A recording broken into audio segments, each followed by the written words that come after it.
নমস্কার। আজ 25শে ডিসেম্বর বড়দিন। এই বিশেষ দিনে আমি আপনাদের জন্য নিয়ে এসেছি খুব সহজ আর দারুণ স্বাদের গাজরের হালুয়ার রেসিপি।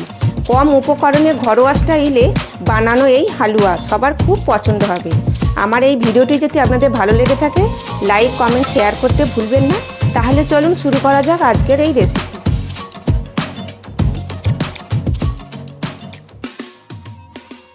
গাজরের হালুয়া বানাতে প্রথমে আমাদের এই ডগগুলোকে কেটে নিতে হবে।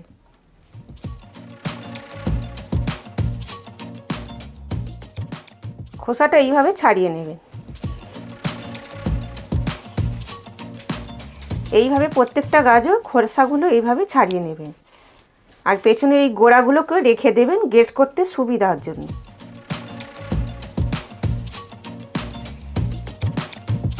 খোসাটা ছাড়িয়ে ভালো করে জল দিয়ে ধুয়ে পরিষ্কার করে নেবেন, নিয়ে তারপর গ্রেট করে নেবেন।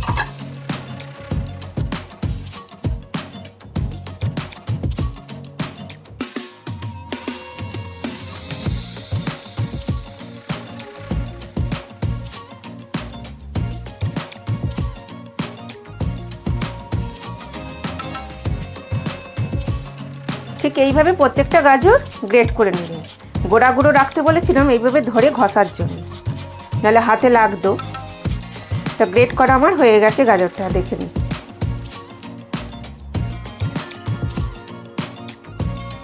নমস্কার, আপনারা দেখছেন স্বাদে বাংলা। আমার ভিডিও অনেকেই দেখছেন কিন্তু কেউ সাবস্ক্রাইব করছেন না। গাজরের হালুয়া বানাতে আমাদের প্রথমে যেটা করে নিতে হবে, কাজু বাদাম আর কিশমিশটা ঘিয়ে ভেজে তুলে নেব। আপনারা ভিডিওটা সম্পূর্ণ দেখতে থাকুন।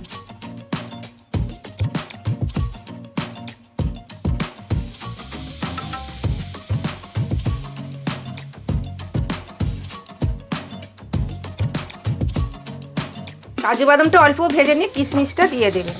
কিশমিশটা হালকা করে একটু ভেজে তুলে নেবেন। বেশি ভাজার দরকার নেই, বেশি লাল হয়ে গেলে খেতে ভালো লাগবে না।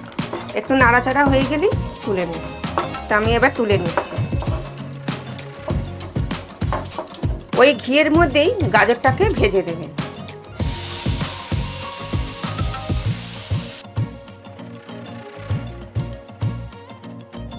গাজরের একটা কাঁচা গন্ধ থাকে, জলও থাকে। জলটা না মারো অবধি এইভাবে আস্তে আস্তে নাড়বেন। গ্যাসটা একদম লো করে দিয়ে নাড়বেন।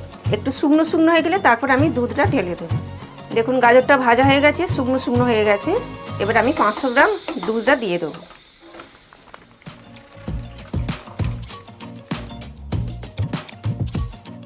দুধটা দেওয়ার পর ঘন ঘন এইভাবে নাড়তে থাকবে। বেশি হাই করবেন না, উতলে পড়ে যাবে। মিডিয়ামে রেখে গ্যাসটা এইভাবে নাড়বেন। ঠিক এইভাবে এরমভাবে নাড়বেন। দুধটা যখন ঘন হয়ে আসবে তারপর আমি চিনিটা দেব।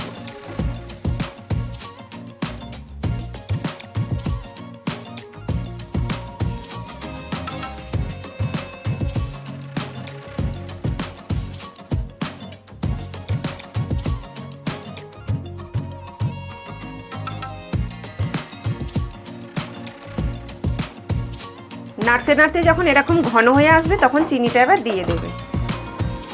আমি এক বাটি চিনি দিয়ে দিলাম। মিষ্টিটা আপনারা বুঝে দেবেন, যেমন মিষ্টি খাবেন সেইভাবে চিনিটা ব্যবহার করবেন। চিনিটা দেওয়ার পর দেখবেন একটু পাতলা হয়ে যাবে। আবার কিছুক্ষণ নাড়তে থাকবেন।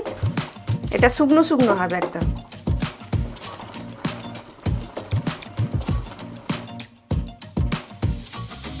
চিনিটা দেওয়ার পর দেখুন এবার আস্তে আস্তে শুকনো হয়ে আসছে।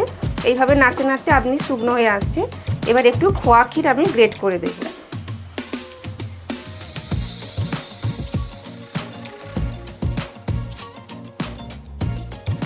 খোয়া ক্ষীরটা দেওয়ার পর ভালোভাবে এইভাবে নেড়ে দেবে। দিয়ে আস্তে আস্তে দেখবেন শুকনো হয়ে আসছে। এবার কাজু বাদাম কিশমিশটা আমি দিয়ে দিলাম। 4টে এলাচ থেঁতে করে রেখেছিলাম সেটাও দিয়ে দিলাম। আর 1 চামচ আমি ঘি দিয়ে দিচ্ছি।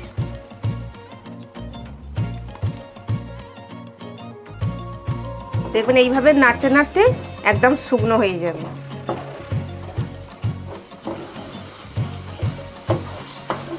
দেখুন আস্তে আস্তে শুকনো হয়ে যাচ্ছে, প্যান থেকে ছেড়ে যাচ্ছে। ধার দিয়ে আস্তে আস্তে ঘিগুলো বেরিয়ে আসছে। তা আমাদের গাজর হালুয়া একদম রেডি হয়ে এলো। তারপর আপনাদের সার্ভ করে দেখাচ্ছি।